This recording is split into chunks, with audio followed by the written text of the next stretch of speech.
सबसे पहले तो हम वर्धमान दुर्गापुर के लोगों का जो आशीर्वाद मिला है, सबसे पहले उनका आभार, साधुवाद, शुभेच्छा, उनका धन्यवाद करेंगे। हमारे कर्मी, तृणमूल के कर्मी दिन रात एक किए।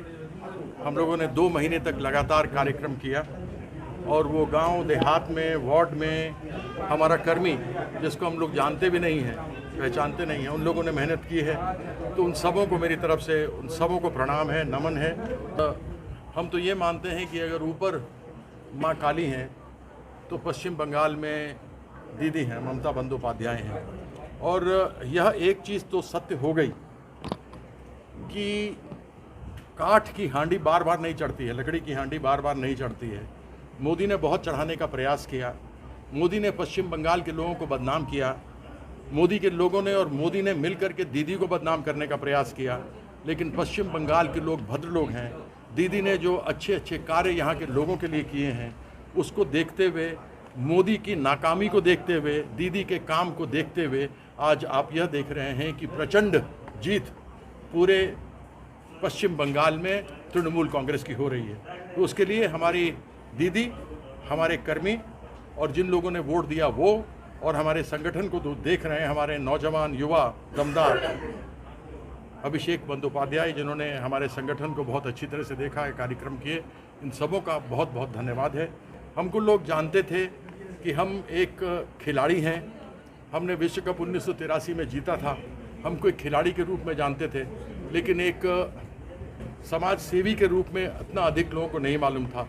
हालांकि हम अपनी ओर से जितना भी होगा हम पूरी मेहनत करेंगे। हम दीदी को, हम तृणमूल के अपने कर्मियों को, अपने अधिकारियों को किसी तरीके से भी कभी ऐसा अवसर नहीं देंगे कि वो हमसे नाराज हों। ये लक्की भंडार का करिश्मा है, लक्की भंडार का करिश्मा है। दीदी का लक्की भंडार केवल एक ही नहीं है, वो तो है ही, लेकिन दीदी का एक शिशु का, बच्चे का जब जन्म होता है तब से लेकर इंसान को जो अंतिम स्मशान में ले जाते हैं उस तक का दीदी का योजना है, जिसमें सभी जितने भी लोग हैं, विशेष करके जो गरीब तबके के लोग हैं, विशेष करके वो लोग जो जिनके पास में इतना होता नहीं है कि वो कुछ अपने बच्चों के लिए कर सकें या वृद्ध के लिए उनके ख़त्म हो जाने के बाद करें, वो सभी योजना दीदी ने किया है, जो एक अच्छे किसी भी राजनेता को करना चाहिए। और दीदी मेरे लिए एक भावना है, दीदी एक पंथ है, केवल नेता नहीं है।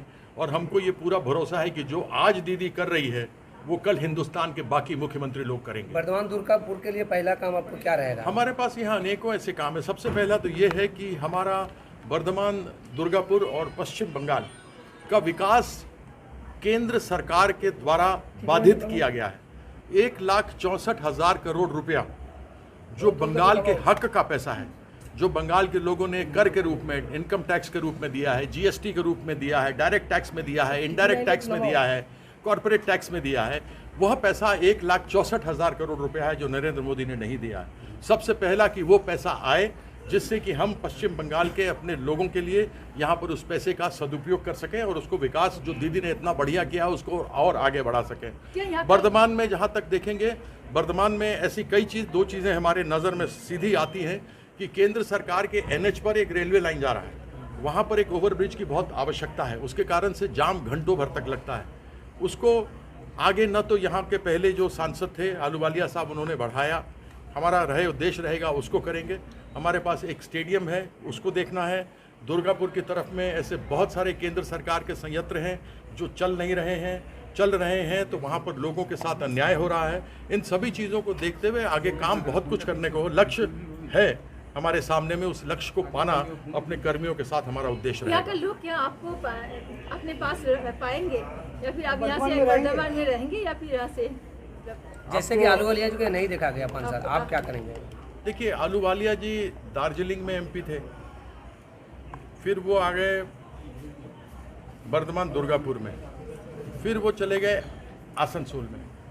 हम 3 बार एक ही जगह के MP रहे, कहीं गए नहीं, और वो इसलिए रहे क्योंकि हम काम करते हैं। कौन पार्टी से थे MP? और हम जिससे भी रहते, एक बार आप सांसद बन गए तो आप सांसद बन गए, तो जिससे भी थे हम रहे। हमको दीदी भेजी, हम ये भी जानते हैं कि जो आदमी काम नहीं करता उसको फिर अगली बार चुनाव लड़ने का अवसर नहीं मिलता है। तो हम एक कर्मठ व्यक्ति हैं, क्रिकेट खेले हैं, हमारे लिए जाति धर्म कोई मायने नहीं रखता, मेरे लिए इंसानियत सबसे बड़ा धर्म रखता है, और उसी उद्देश्य को लेकर हम आगे बढ़ेंगे। ठीक है।